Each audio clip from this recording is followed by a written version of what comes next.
bombastic side-eye, criminal offensive side-eye. Tapi bohong.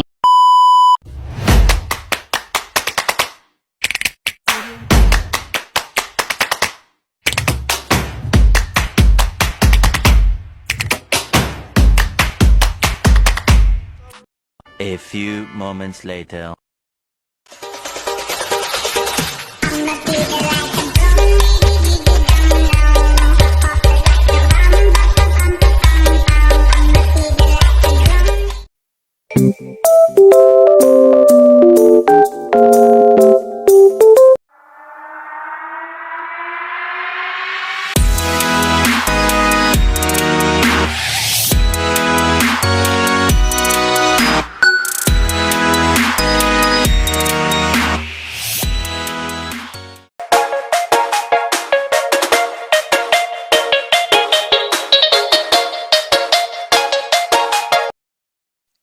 Assalamualaikum warahmatullahi wabarakatuh. Om Swastiastu, salam sejahtera untuk kita semua.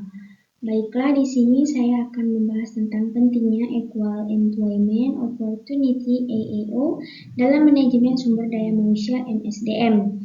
Dalam dunia kerja yang kompetitif saat ini, penerapan prinsip Equal Employment Opportunity (EEO) dalam praktik manajemen sumber daya manusia menjadi semakin penting. EEO memastikan bahwa setiap individu memiliki kesempatan yang sama untuk berkarir tanpa diskriminasi. Definisi dan tujuan EEO. EEO adalah kebijakan yang menjamin setiap individu memperoleh peluang yang adil dan secara dalam rekrutmen, promosi, pelatihan, dan pengembangan karir, tanpa memandang ras, agama, jenis kelamin, usia, disabilitas, atau karakteristik lainnya. Tujuannya adalah menciptakan lingkungan kerja yang inklusif dan bebas dari diskriminasi. Oke, selanjutnya. Dasar hukum EEO di Indonesia. Di Indonesia, penerapan EEO diatur dalam berbagai perundang-undangan seperti Undang-Undang Ketenagakerjaan, Undang-Undang Hak Asasi Manusia, dan Peraturan Pemerintahan tentang Satuan Pengangguran. Peraturan ini menjamin hak setiap warga negara untuk memperoleh pekerjaan yang layak tanpa diskriminasi. Prinsip-prinsip EEO dalam praktik MSDM. Yang pertama, rekrutmen yang adil. Proses rekrutmen harus transparan dan objektif, tanpa mempertimbangkan faktor di luar kualifikasi dan kompetensi. Pengembangan karir, kesempatan promosi, pelatihan, dan pengembangan kemampuan harus diberikan secara merata tanpa diskriminasi. Dan yang ketiga, remunerasi yang setara. Sistem kompensasi dan manfaat harus adil dan setara berdasarkan kinerja, bukan atribut pribadi.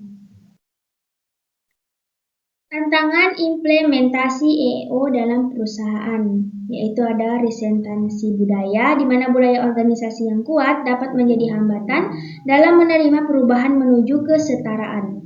Yang kedua, stereotip dan prasangka. Masih adanya stereotip dan prasangka dalam mempengaruhi pengambilan keputusan dalam MSDM.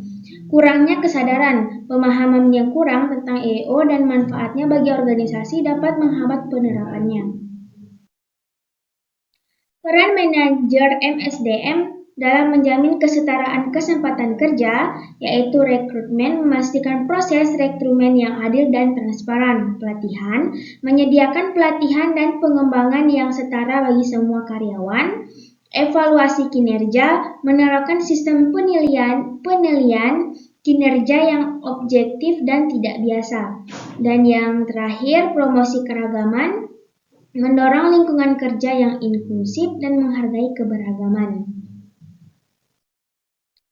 Studi kasus, contoh penerapan EEO di perusahaan. Sebuah perusahaan teknologi Indonesia telah menerapkan EEO dengan baik. Mereka memastikan proses rekrutmen yang transparan, memberikan pelatihan dan pengembangan yang setara, serta menjunjung tinggi keberagaman dan inklusif di lingkungan kerja. Hal ini berdampak pada produktivitas, inovasi, dan juga kepuasan karyawan yang tinggi. Kesimpulan dan rekomendasi untuk penerapan EEO yang efektif. Yang pertama, komitmen manajemen. Dukungan dan komitmen dari manajemen puncak sangat penting untuk keberhasilan implementasi EEO. Yang kedua, sosialisasi dan pelatihan. Edukasi dan pelatihan bagi seluruh karyawan tentang EEO akan meningkatkan pemahaman dan penerimaan. Dan yang terakhir, sistem pemantauan. Membangun sistem pemantauan dan evaluasi yang efektif dapat memastikan kepatuhan terhadap prinsip EEO.